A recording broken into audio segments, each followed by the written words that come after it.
Hi everyone, we're Group 11 consisting of myself and Jeetika. Before we begin, let me ask you, are you an international student? Do you understand the impact of immigration on Canada?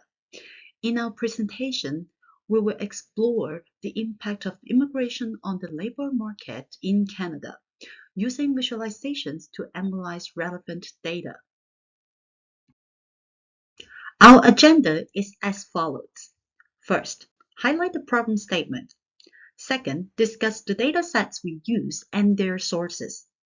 Third, outline the chart types and data analytics we employed. Then, present our findings. Finally, give our recommendations. The goal of this project is to analyze the impact of immigration on both Canada's population and labor market. We'll focus on three key questions. What is the number of immigrants compared to the total population in Canada? Which provinces do newcomers prefer for immigration? What are the participation, employment, and unemployment rates among the minority groups within the immigrants' population? We'll examine the age groups and minority groups of immigrants to assess their contributions to the Canadian labor market. Additionally, we'll identify the most attractive provinces for immigrants and provide recommendations to the provincial government based on our findings. In our analysis, we utilize demographic data from the Gapminder Global Demographics Data Set and immigration data sets from Statistics Canada, specifically the latest 2021 census of population data. Regarding our data analysis, we utilize various chart types and analytical methods. Bar charts were used effectively for time series data. Line charts were preferred for illustrating trends. A shaded map was utilized to visually represent quantitative data. Highlight tables provided simple numeric comparisons with color coding to emphasize value differences. For data analytics, we employed descriptive, diagnostic, predictive, and prescriptive analytics. We sought to answer the following questions. What happened? Why did it happen? Will it happen in the future? What should we do based on our expectations? Now, let's look at our findings. The combined bar and line charts illustrate a general increase in immigration, particularly in recent decades. The percentage of immigrants rose from 50.5% in 1991 to 20.8% in 2016, with notable declines only recorded in 1941 and 1951. The line chart reveals a consistent trend of population and immigration growth in Canada. The total population reached over 36 million, with the number of immigrants exceeding 7.5 million by 2016. This steady increase in population, driven by immigrants settling and starting families, contributes to natural population growth, further expanding the total figures. The bottom bar chart indicates that the age group of 25 to 64 years old constitutes the largest segment of the immigrant population, representing over 50%.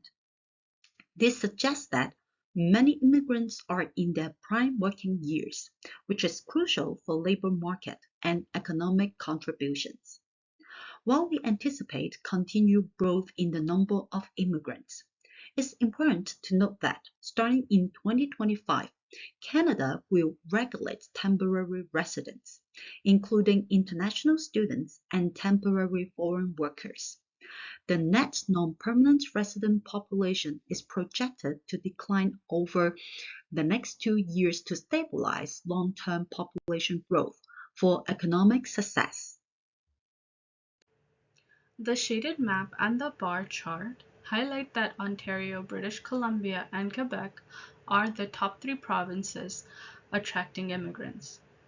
This According to Indira Duarte, this is largely due to abundant employment opportunities in Ontario, milder weather in British Columbia, and cultural richness in Quebec.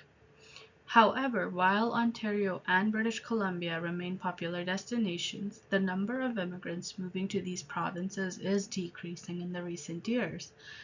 This trend is attributed to the high cost of living in Ontario and British Columbia, causing general population, including immigrants, to move towards more affordable provinces like Alberta. We will be using participation, employment, and unemployment rate among the minority groups to assess their impact on the labor market.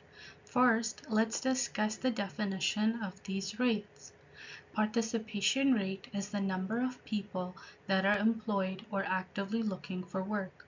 It includes everyone that is part of the workforce. Using participation rate, we gain insights on how many people are engaging with the labor market by ethnicity.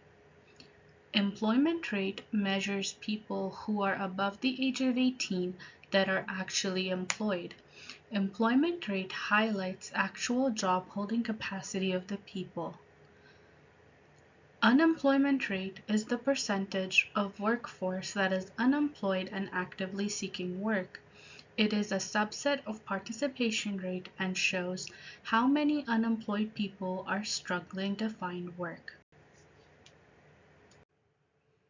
In our analysis of the participation rates for immigrants in the year of 2021, the bar chart shows that the immigrating communities with the highest participation rates are Filipinos, Latin American, and South Asian. This trend is notable as Filipinos and South Asians make up a significant portion of those receiving permanent residency in Canada. The average participation rate for Canadians in 2021 was 63.83%. When comparing that to the participation rate of the minority communities, we see that immigrating groups engage with labor force at a higher rate. However, when comparing participation rates across generations, we observe a decline among these three communities. Conversely, for the third generation, the communities with the highest participation rates are West Asian, Japanese, and Chinese. A similar trend is evident in our analysis of the employment rates among immigrants from visible minority communities. The third generation shows increasing employment rates among Japanese and Chinese communities, while other communities experience declines. From generational analysis, we can predict that the descendants of Japanese and Chinese minority groups will be more proactive in the labor market in the future. When examining unemployment rates, we find that the highest unemployment rates are among West Asian and Arab communities, exceeding 15.5%. In contrast, the overall unemployment rate in Canada during the same period of 2021 was 7.6%. This indicates a persistent trend of higher unemployment rate among minority communities since 2006, according to Galabowski. Across generations, unemployment rate among Chinese and Japanese communities have only marginally decreased by 1 to 2%. Other minority groups show increasing unemployment rates as they integrate into Canadian society. Notably, minority communities experience higher unemployment rate despite possessing higher education levels and higher participation rates as compared to general population. Immigration plays a crucial role in the Canadian society. To support the Canadian economy and address the challenges posed by an aging population, we recommend the following actions for the provincial government.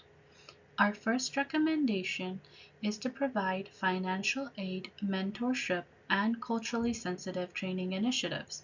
By equipping immigrants with the necessary pathways to get their skills and qualifications verified from their country of origin, we can make newcomers to Canada better positioned to compete for jobs that align with their qualification. This would improve the high unemployment rate experienced by immigrants. Our second recommendation is to promote diversity, equity, and inclusion initiatives. These campaigns should aim to foster understanding, empathy, and inclusivity. By addressing societal attitudes, we can create a more equitable and welcoming environment for those integrating themselves into the workforce. Our last recommendation is to conduct further research in the barriers faced by immigrants. While existing sources offer a general overview of the challenges faced by immigrants, a more detailed research into unique experiences of various immigrating minority communities can lead to more targeted and impactful interventions. Here are the first part of references that we have used to create this presentation, and the second part of references that we have used. Thank you for paying attention to our presentation.